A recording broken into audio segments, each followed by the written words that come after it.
Eugenio Pacelli is dead. As everyone else steps back, Riccardo Galeazzi Lisi remains at his side. He's been his personal doctor for 30 years. Now, he has a corpse and a plan.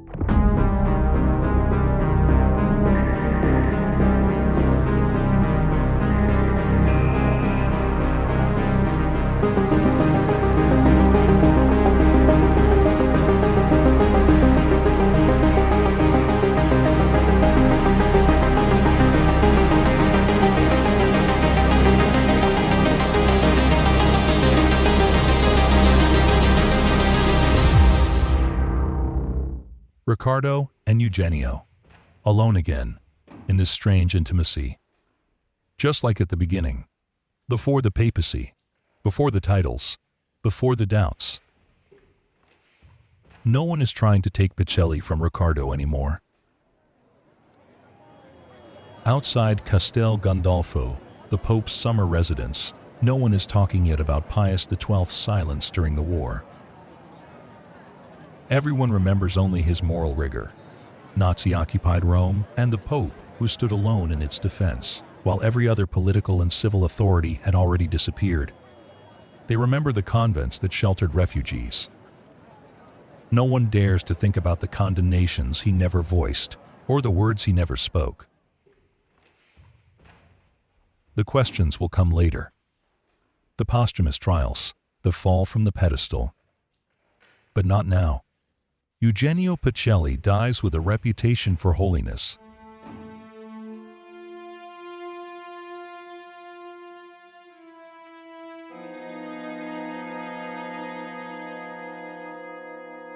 The doctors who had cared for him step away from the body, one by one. Gasparini, Paolucci, Corelli, even Paul Niens, the guru from Switzerland, the alchemist of regenerative medicine. Nothing left to do. No treatment. No miracle. Just a body that asks for nothing. Galeazzi Lisi is the last to remain.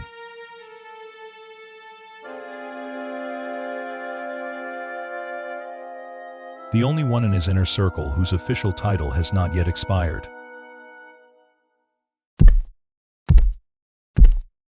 Into the scene steps Eugène Tisserant.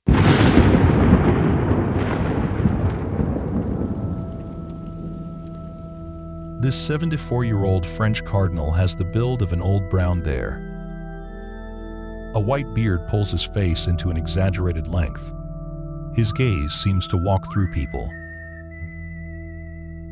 His hands are enormous, like they were made for slapping. During the war, he was perhaps the most openly anti-fascist of all the cardinals.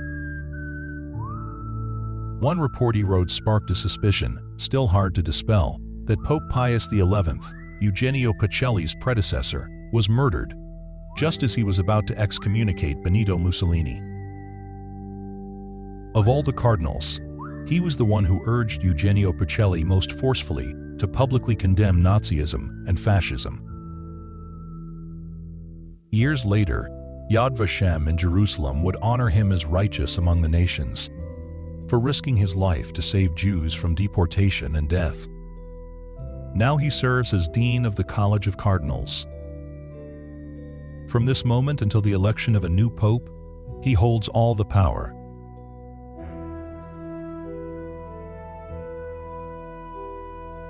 Tisserant era un uomo estremamente autoritario, io me lo ricordo. Tisserant was an extremely authoritarian man. I remember him very well. The journalist Bruno Bartoloni actually knew him. Era estremamente autoritario. He was extremely authoritarian. He really was the only one who could shut Pasqualina up. Sister Pasqualina Linert, the steely housekeeper who looked after Eugenio Pacelli for decades, and who many called the Popes for the immense power she held in the Vatican, is immediately shown the door by the military. I was called by the commander of the Noble Guard, who said to me that from this moment I am not allowed anymore to enter the Vatican. The French writer Bénédicte Leteau, in her 2021 book, Fins de Pape, describes Sister Pasqualina's final conversation with Tisserant as follows. Cardinal Eugène Tisserant summons Pasqualina to his office in the Apostolic Palace. Seated behind his massive ebony desk, he studies her with a frown, stroking his beard. Mother Pasqualina, you realize that you are no longer useful or welcome in the Vatican. Therefore, I will leave the palace. I ask only to His Eminence to give me some days for organizing myself. You will leave before tonight. And if you wish to take something personal from the Holy Father, take his birds. We will be happy to get rid of them. Around 7 o'clock that evening, a mistreated nun leaves the Vatican.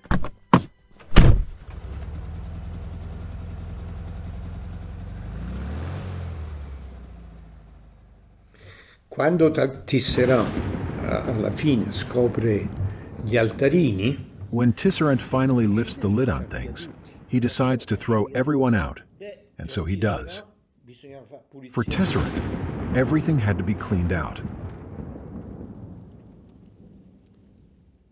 And what about Riccardo Galeazzi Lisi? Thursday, the 9th of October, around 10 o'clock. I had asked Cardinal Tisserant for instructions concerning the embalming of the body, in accordance with the wishes of the Holy Father, which he had clearly let me understand to me during his lifetime. But first, a brief digression. Let's follow Riccardo back in time, to a few years before 1958.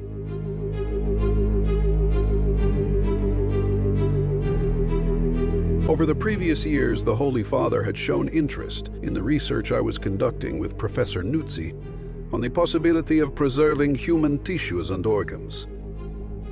I had shown him a hand, severed in a workplace accident, that had been treated using our method. The Holy Father was amazed to see how well preserved the appearance and natural softness of the hand's tissues were. Imagine the scene. Eugenio Pacelli sits in his papal study, while two doctors hold up the severed hand of a laborer in front of him. "Look, Your Holiness, see how fresh it still is." And the Pope nods, intrigued, perhaps even pleased. The method consisted of an aromatization of the anatomical specimen, achieved by impregnating the treated body with aromatic ethers until the tissues or organs gradually and naturally dehydrated. Aromatization. A process that promises to turn the dead into something halfway between an incorrupt saint and an archaeological relic. What Riccardo doesn't say, and perhaps doesn't yet know, is that nature has its own rules, and when you try to cheat it, you often end up with results that are unexpected.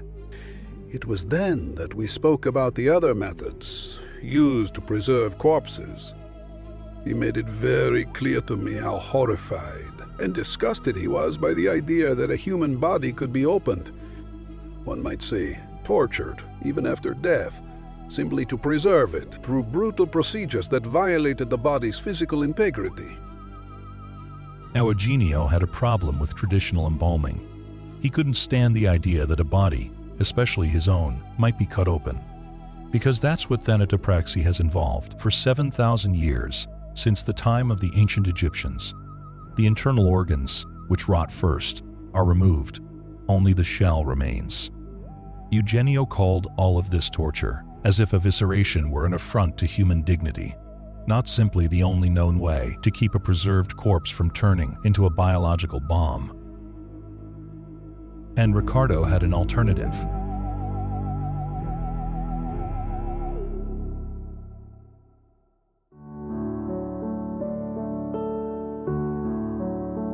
Now, in 1958, Riccardo knows it's over. Tisserant is clearing house, and soon it will be his turn too. But he has one last card to play.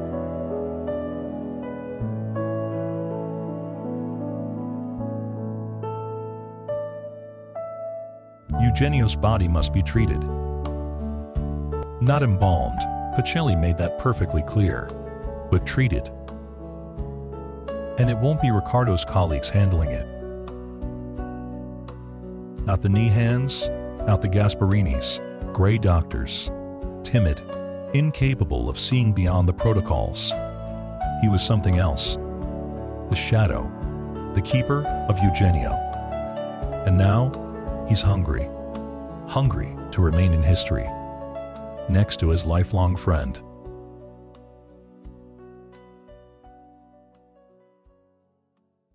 Riccardo closes his eyes.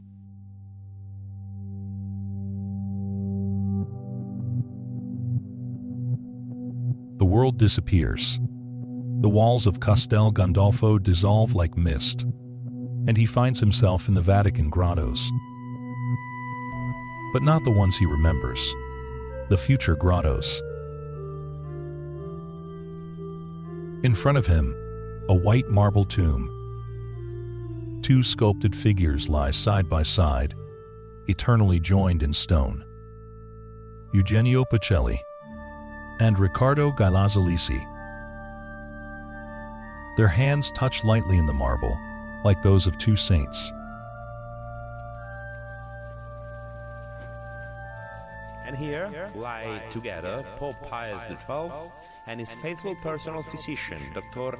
Riccardo Galeazzi Lisi, the man who revolutionized the art of embalming and made it possible for the Pontiff's body to remain perfectly preserved for all time.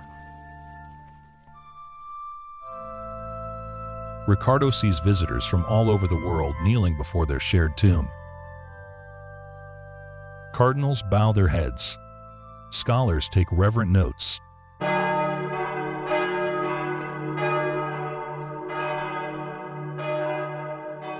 The vision shatters.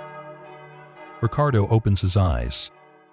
Eugenio's cold body lies still, but he smiles. He has seen the future, and he knows what he must do. I received authorization from Cardinal Tisserant to proceed. Perhaps for Tisserant, the embalming of Eugenio Pacelli is the least of his concerns. He has far more pressing matters to attend to. He has to dismantle a system. That whispering, favoritism-ridden court that revolved around Pope Pius XII for 30 years. A machine of power that many, both inside and outside the Vatican, now see as a relic of the past. Medieval in form, murky in substance. So when Riccardo asks for permission to carry out his aromatization, something Pacelli never explicitly approved, Tisserant nods without even looking up. Go ahead, doctor. Do as you see fit. In any case, in a few days, you won't be here either. And Riccardo walks out of the office with the authorization. He doesn't know yet that this yes will be his downfall. But let's take a step back. Riccardo is not an embalmer. He's an ophthalmologist, a homeopath, and a papal physician. But he's also, perhaps above all, a collector of people, a weaver of connections, a man who can sniff out genius in the unlikeliest corners of the world. For 30 years, he built a network around himself, made up of figures on the fringes of official medicine. Researchers, experimenters, brilliant minds viewed with suspicion by academic congresses, people who promise miracles and sometimes deliver. This is how, a few years earlier, he had met a doctor from southern Italy, a man who claimed to have solved the problem of embalming without mutilation, without torture, as Eugenio called it. His name was Oreste Nuzzi, and he had a method.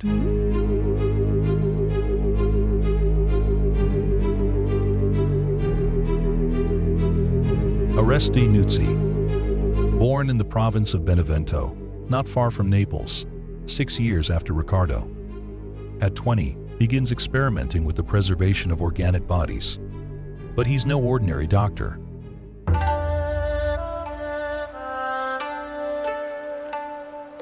In 1921, the Emperor of Japan, Hirohito, visits Naples. He insists that this young doctor be invited to the gala lunch aboard the Imperial battleship. Why? Because Hirohito is fascinated by embalming, and Nuzzi, at just 24, is already a legend in this obscure field. But within the world of embalming, Nuzzi has a true specialty: petrification, a taxidermic technique so mysterious that, to this day, no one truly knows how it works. It was first developed in the 19th century by Girolamo Sagato, an Italian scientist whose secrets died with him. Nuzzi becomes the world's leading expert on petrification.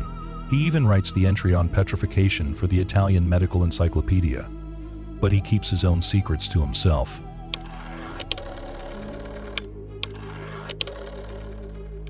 On October 9, 1958, he gets the call that will change his life. It's Riccardo Galeazzi Lisi. Pope Pius XII needs to be embalmed. Here's how Nuzzi himself describes those moments. The body of the Holy Father was entrusted to us fully dressed in undergarments and vestments. We had to complete the embalming without ever undressing him. Only some of the vestments were replaced, as required by the religious rites during the 3 days following the death of the Pontiff. By using wraps made of diaphanous syntelic resin and sheets of cellophane, we were able to carry out the necessary chemical reactions. Riccardo and Nuzzi are preparing a twist. A press conference. The first in the history of the Catholic Church held by a doctor who is no longer the Pope's physician, to defend an embalming that many already suspect is a disaster. October 14, 1958, 11 a.m. Foreign Press Association in Italy, Via della Merced, Rome. Journalists of every nationality, special correspondents from every corner of the earth. Everyone wants to know what really happened to the Pope's body. The press conference takes place in a round room. None of those present knows exactly who called it, but there's a surreal detail. The event unfolds just a few meters from a billboard lying on the floor, featuring a dozen scantily clad girls. The night before, there had been a dance in that same room. The cleaning had been less than thorough. Here they are. Riccardo Galeazzi Lisi and his friend from Benevento, Oreste Nuzzi. They enter like two actors long past their prime, chasing applause that will never come. A theatrical display, clumsy, perhaps even tragic.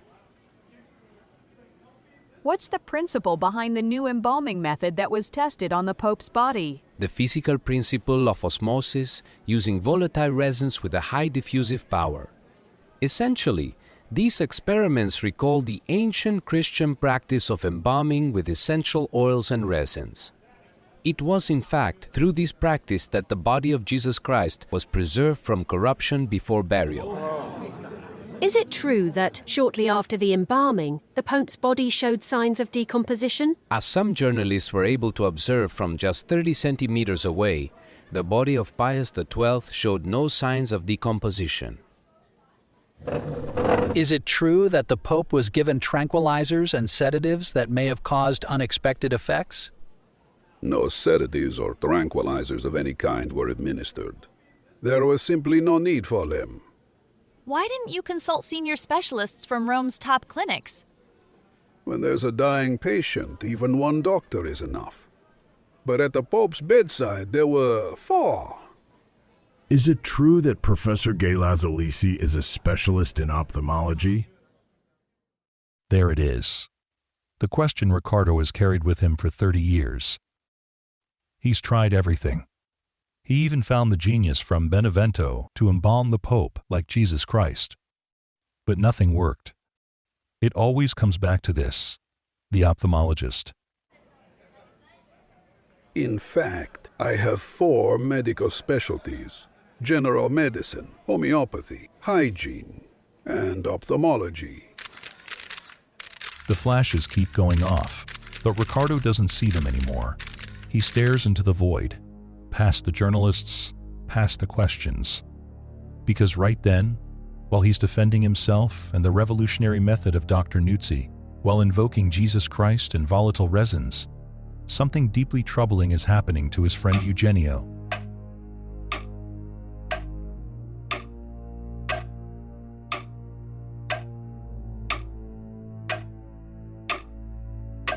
The aromatic resins, the osmosis, the promise of an embalming without torment.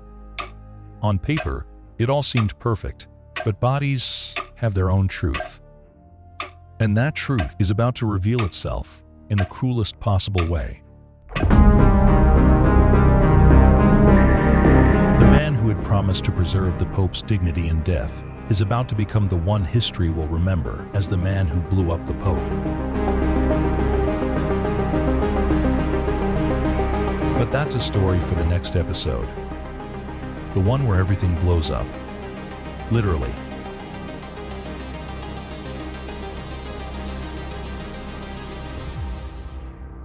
You've just listened to the 9th episode of Riccardo, the Man Who Blew Up the Pope, a podcast by Rob Ferraro.